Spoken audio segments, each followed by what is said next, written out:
a jeni ju e atashuar sot në këtë subjektin politik që dikur përfaqësonit, a ju kanë dhënë ndonjë hapësirë, apo keni kërkuar të merrni ndonjë hapësirë?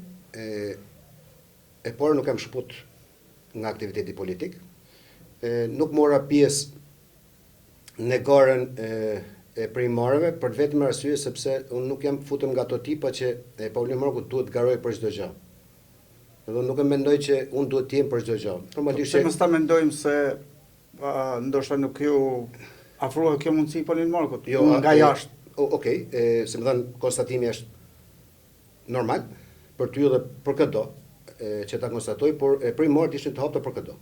Nuk e ndjeva për momentin, duke thënë që nuk mund bëhem palë në çdo vit, a kupton, sepse edhe demokratët duhet shohin ngaherë edhe ndoshta ndonjë figurë tjetër. Nuk kishit frikë nga ndonjë zhgënjim? Njëna palë do kënaqet dhe njëna palë do zhgënjet. Kandidatët e Lezhës janë të përfaqësuar ke lista primare. Pra, si më thënë, primorët prodhuan një listë 7 vjeçë jashtë dyshës që ishin të emër. Unë normalisht kam qenë dhe jam, pavarësisht se unë nuk ndryshoj kod zgjedhor, por vetë si Paulin, si kryetar PD, si antar i Partisë Demokratike, si demokrat, por edhe si qytetar, realisht jam për listat e hapura.